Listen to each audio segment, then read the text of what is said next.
Thomas Morley's Fantasia for 2 viols, La Sampogna, with apologies to those who can pronounce Italian properly. I think it means bagpipes. Transposed here for, I've chosen 2 basses. The top part would actually fit on the tenor, it's just quite low. And the edition I'm working from, typeset by Alan Garvin, with a link under the video. The top part, which is the one we're going to look at, comes in either octave treble or in alto clef. I think it fits nicely on a bass. So maybe if you don't yet read alto clef on your bass, now would be a good time to learn.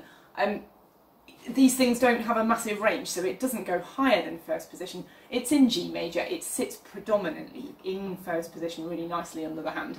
So it might be a really good chance to test out your alto clef playing skills. So we're looking at part 1. Think bagpipes. Here's the beginning. 1, 2.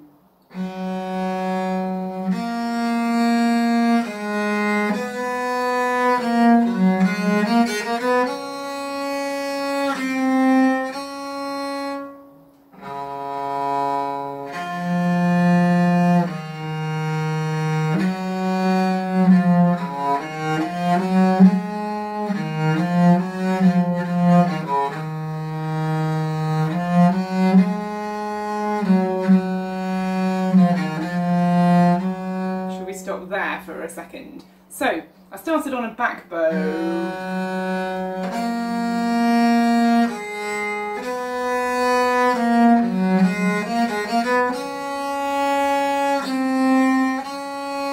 Because it basically seemed to bring all the important notes out on forward bows. So a back, then a weaker note, a weaker bow, stronger note, stronger bow, quavers the right way round, strong long note, weaker,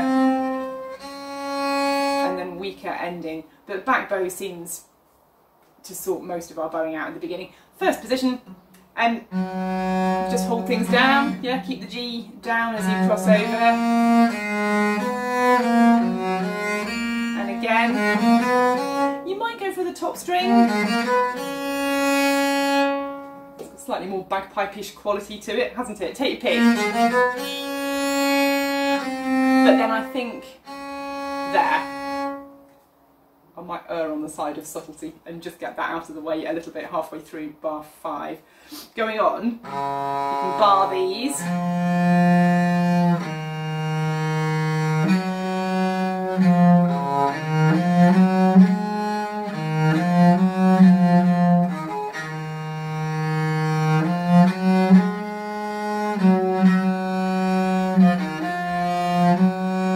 So the only thing really in there, it really does just fit very nicely in first position. The only thing I would try and do in bar 9 is to get a pair of quavers on the same string. So I put them both on the C string. I played the E with a 3, the D with a 1, and then I came back to the open string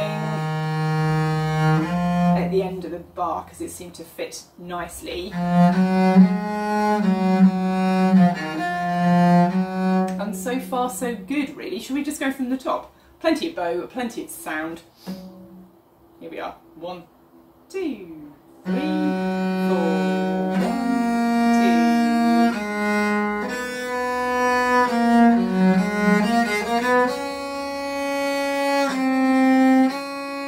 Breath here.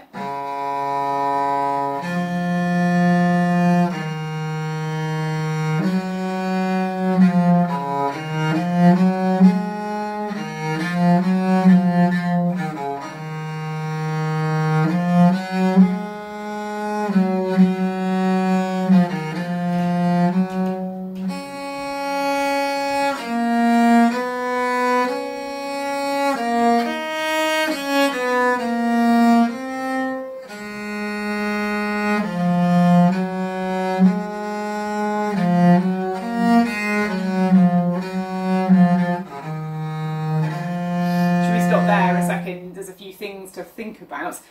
We'll go from the end of 11. It's going to be a forward bow on the last minim of that bar, tied over.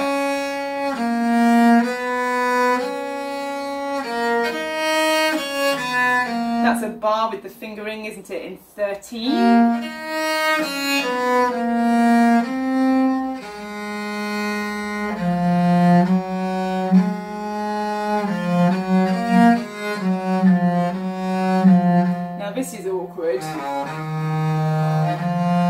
I would do at least for semiquavers and possibly also the final minute of 16 on the C string. It's much easier to do that than across the string, or any of them across the string. I'd be inclined to put the whole lot. The thing you've got to watch out for though is that the first note of 17 is the resolution of it, so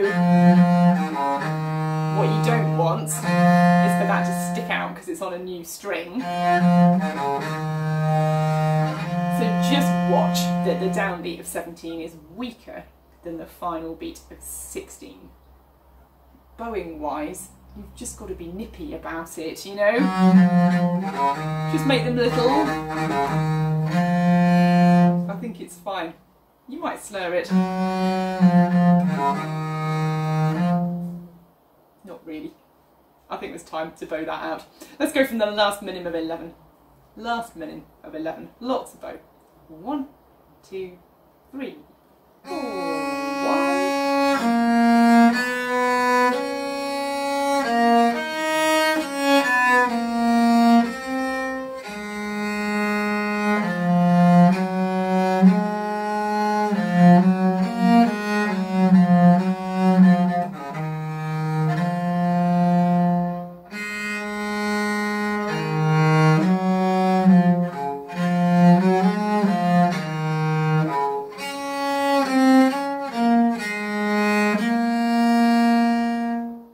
So halfway through 17, bar these F sharp to D. I quite like these crotchets short.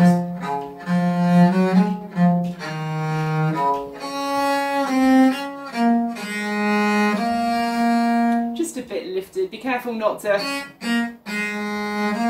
kill them off on the string. So it's about having plenty of contact at the beginning of the note, but then just floating through the rest of it. So you're never stopping the bow dead on the string to play short. You're just releasing the pressure so that there's more volume at the beginning of the note than there is in the body of it or in the tail of it. Let's play together from the middle of 17. Back bow, I think. 1, 2.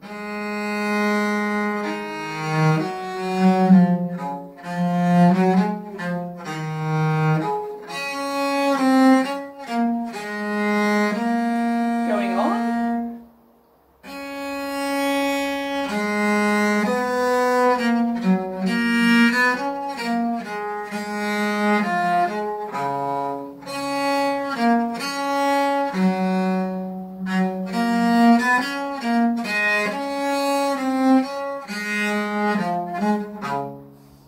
Lots of the bowing in this feels a bit backwards, but I'm not sure it matters. So in 21, I started on a forward bow, I went for an open top string. This is a little bit backwards. It's quite nice to have the minim on a forward bow, and this one. I think that works well. If we start back, this is nice, not so much. The second half comes out backwards basically. I'd start with a nice positive forward bow.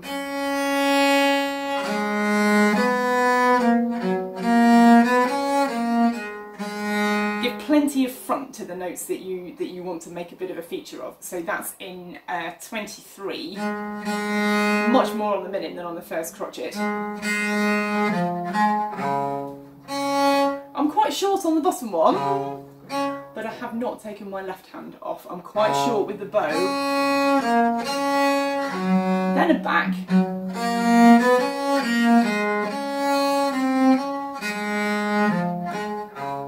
I just have lots of fun with the offbeat minims. So in 25,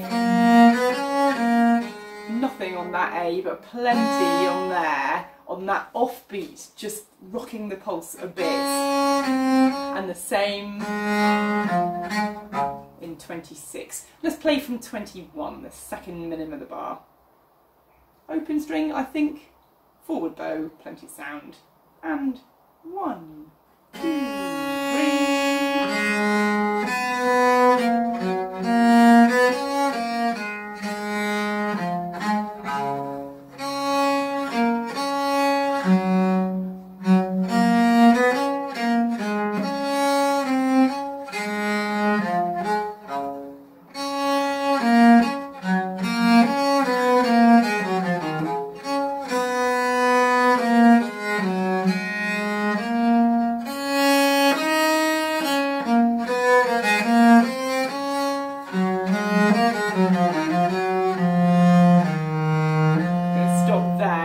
Second. So this is the end of 26.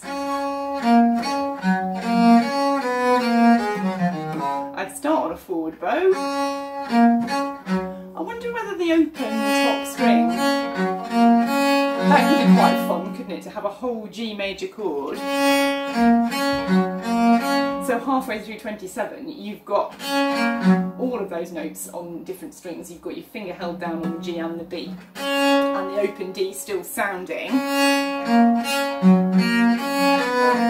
I think that could be fun. The more refined version would have a 4 on the D.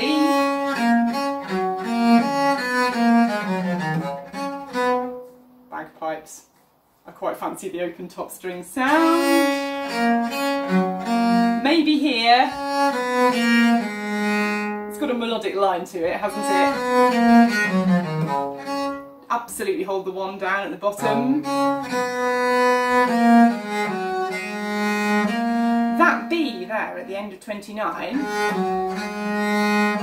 is the end of the phrase, and then and 1.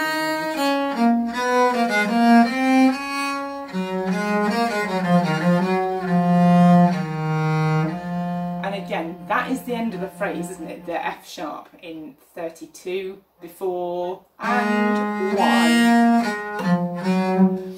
Just watch them, the final minims of phrases, that they are weak, and then the next minim is an all together now and moves us on into the next bar. Fingering, it just sits really well. First position, right under your hand. Don't need to go anywhere. Shall we play from the last crotchet of 26, the one that's tied across the bar? Let's go for an open string, forward bow, plenty of sound, plenty of ping, really tidy string crossing, so make sure you're getting really cleanly round, that we're not hearing all of that stuff along the way. End of 26, 3 and 4, 1.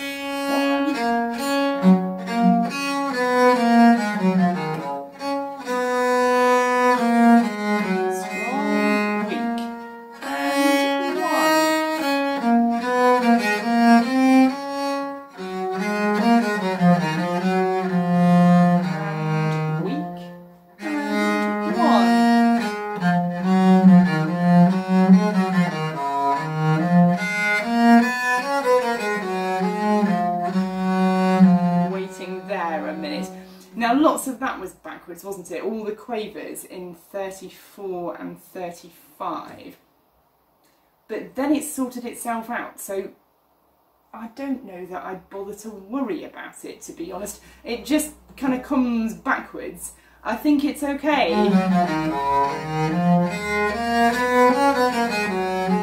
This is nice. And then we've seen this before. I think I would just bow it 3. We're going to go from, I'm going to do the same thing again actually, end of 26.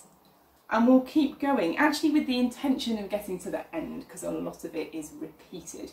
End of 26, 3 and 4.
nicely under this hand. I think most of your work in here is with this, with playing things short, with having plenty of front on lots of notes, so it's got a real look at the amount of variation in length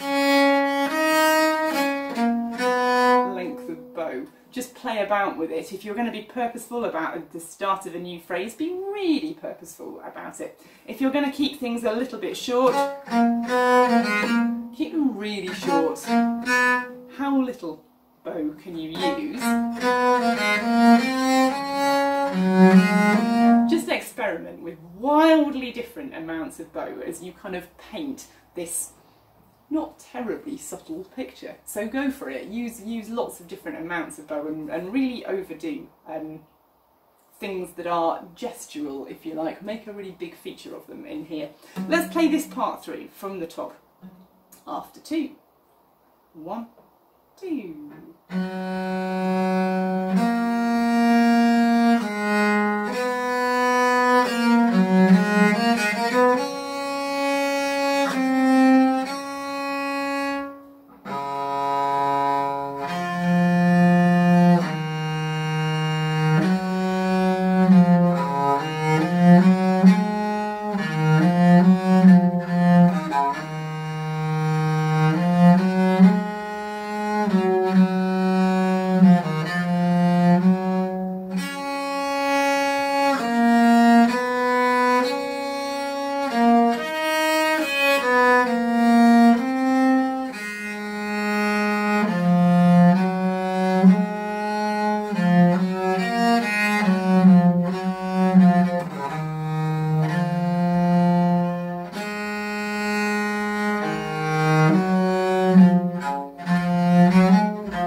I'll add the bass bagpipe then, shall I?